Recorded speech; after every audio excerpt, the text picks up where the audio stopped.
The magician is about to stare death in the face in the form of this imposing guillotine. Once used to behead dangerous killers, lawbreakers, and the wives of kings, the guillotine gained its gruesome infamy during the French Revolution. But that's enough of a history lesson. Tonight, the magician hopes to survive before he's history. He examines the execution device with its razor-sharp blade, which is designed to cleanly sever the head from an unfortunate body. To ensure a clean cut, the neck of the victim is held in place by this heavy wooden stock. Anyone who would get into a device like this voluntarily has to have confidence in his powers of escape, or a death wish.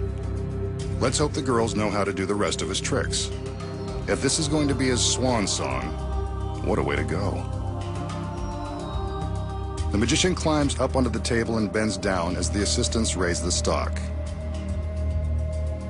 He places his head through the hole so that his neck can be trapped between the wooden planks. Meanwhile, another assistant is securing his legs to the table with thick leather straps. The straps will hold the magician in place in case he has a last-minute change of heart. It will also prevent his body from flying off the table in the event the blade hits its target. Of course, all of these restraints will make his escape near impossible, and that much more dangerous. Remember, a magician is a world-class professional. Don't try any of his dangerous illusions at home. With the wooden stocks in place and the leather straps cinched tightly around his body, it's time for the magician to begin his escape. That deadly blade is looming just a few feet from his neck. So why isn't he struggling to escape? Maybe he has a death wish after all. Let's watch. It's now or never. Oh no, he didn't get out. That wasn't supposed to happen.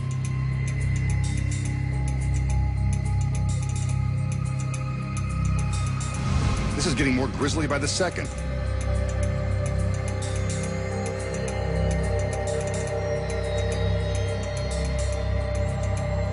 As the assistants cover his lifeless body with a sheet, one of the girls places his lifeless head on the table.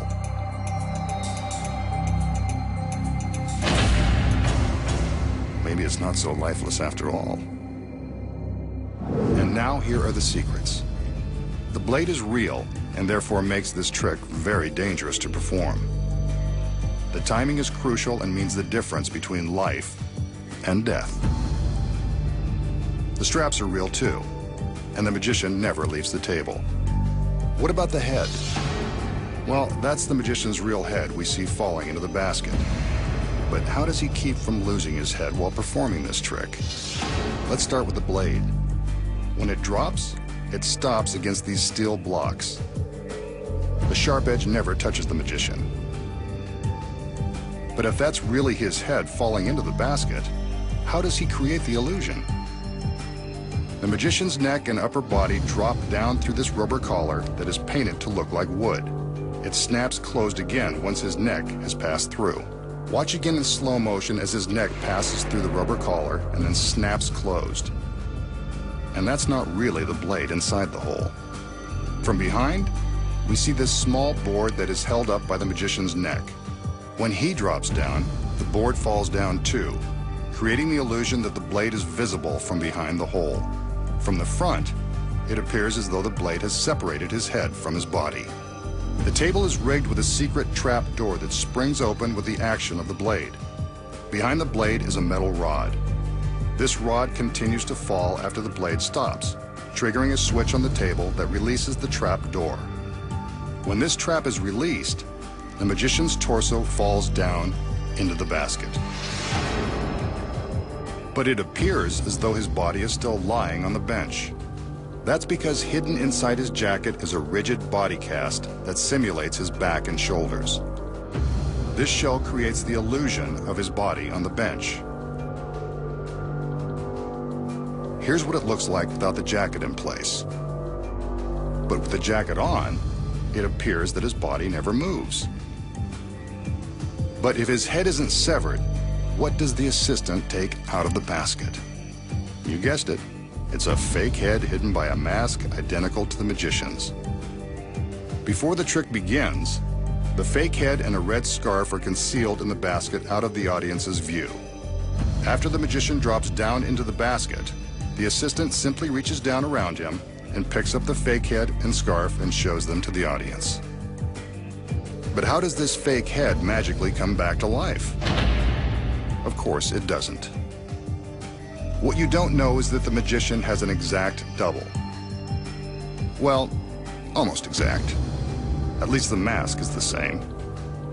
Not only does the table have a trap door for the magician, it also has another secret. Beneath the table is a concealed hiding place for the double. She climbs in and waits patiently for her cue. She's hidden from the audience by this mirror which reflects the floor beneath the table. Above, the table is equipped with flexible slats in the otherwise solid top. The rubber slats allow the double to pop her head up through the table. One assistant carries the fake head and scarf to the back of the table, while another girl is arranging an identical scarf around the rubber slats. While blocked from view, the assistant appears to place the head on the bench. Actually, she's walking away with it. With the slats disguised by the red scarf, all that's left for the double to do is open her eyes and give the audience the shock of their lives. And that's the secret to not losing your head. Popular extreme magicians have been making themselves float through the air as proof of their unusual, freakish powers. Tonight, the masked magician joins them. He's made his way to the top of his secret warehouse and intends to demonstrate the extent of his unique abilities in broad daylight. As you can see, he's completely alone on the roof, and there are no visible wires or hydraulic lifts around to aid him in his attempt to levitate. Watch carefully, and let's see if he's as good as the street magicians who claim they can do this for real. Wow, he's floating off the roof. Well, it certainly looks like he's floating, but that could be an illusion. Let's watch some more. He's now hovering over the building without any visible means of support. This actually does look pretty freaky. He's floating in midair.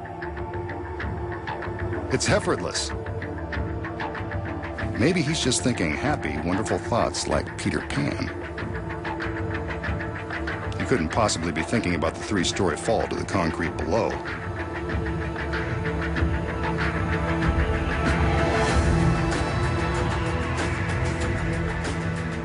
As we can see from the back, he's not wearing any kind of James Bond jetpack.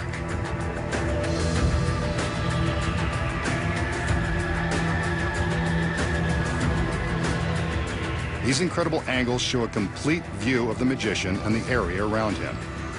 He's achieving the impossible.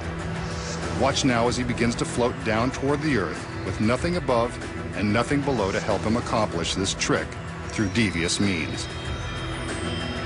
And there he is, safe on the ground.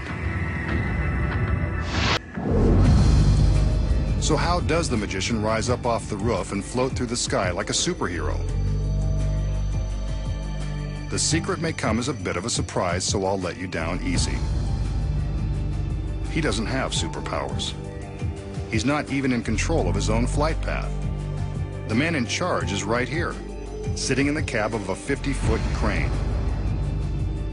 Dangling from the top of this crane is a set of very thin aircraft cables, the same kind used to make Peter Pan fly on Broadway and in theaters across the country and around the world. Concealed beneath the magician's jacket is a specially designed harness that has been used on stage for decades. Before the trick begins, the crane operator lowers the cables down to the stagehands who attach them securely to the harness. Once they're double and triple checked, the magician is ready to fly with the greatest of ease. But why don't we see the cables suspending him in the air? The secret is the bright sky. Remember I said he wanted to show you his power in broad daylight and that there were no visible wires? That's because the glare from the bright sun and sky makes the wires impossible for the cameras and even the human eye to detect. From the proper angle, the brightness of the sky blocks the cables, making them invisible.